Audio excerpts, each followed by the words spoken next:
Hello, welcome to Kevlar's Quest, the Modern Life podcast. I'm Kevin Ijezi. Today's quest is The Great Silencing. Now, I titled this quest The Great Silencing because it's actually really great and it's actually a quest that everybody should be concerned about in today's society, whether male or female. We should be very concerned because that will determine the trajectory of how our society decides to go in the next coming years.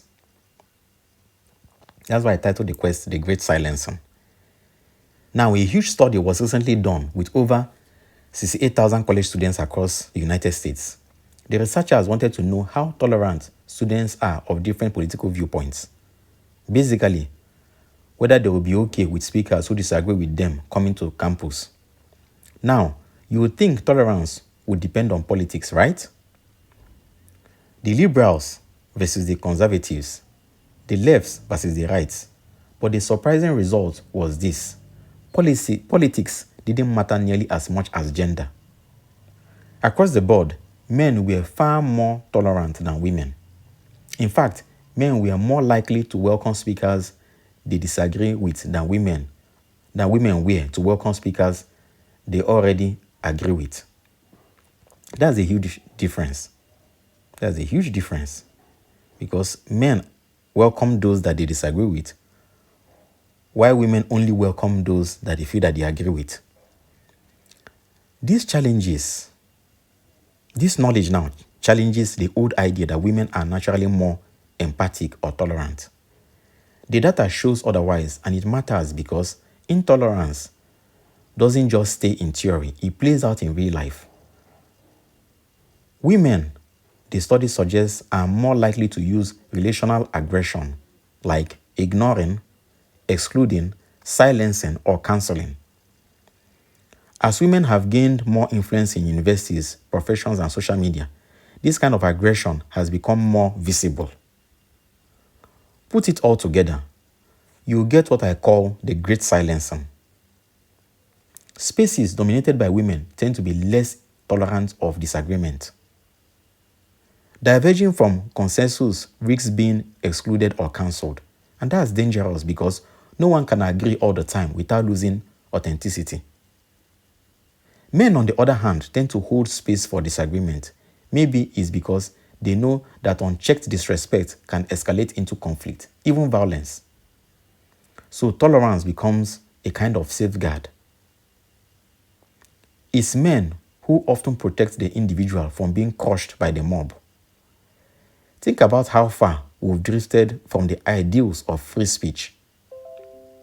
Now, the world, and especially America, was built on the principle that everyone has the right to their own opinion. President Jefferson himself said, "I may sometimes differ in opinion from some of my friends, but I do homage to everyone's right of opinion." That's enlightened tolerance. Now, I'm talking about what President Jefferson of the US said. When he was the president, he said, "I may sometimes differ in opinion with some of my friends, but I do homage to everyone's right of opinion," which means he understands that everybody has a right of opinion. And that's enlightened tolerance. Contrast with today's culture. You say something like, "I don't like something." Immediately you are cancelled. You start hearing things like, "You are dead to me." That's the Great Silencing. And if we let it continue, we risk losing the very foundation of democracy: open discussion, respect, and tolerance. And this is why there's a lot of conflict around the world, even in Nigeria, and especially the gender war between men and women, because men are more tolerant, while women are more intolerant of people's opinion. Now, the lesson is simple. Tolerance isn't optional. It's the bedrock of freedom. And it's also the bedrock of peaceful resolution. It's also the bedrock of correction when people are wrong. And the future depends on whether we have the courage to protect it. Because if we don't protect it, there will be chaos in the future. And nobody will want to agree with anybody. And nobody will want to be corrected.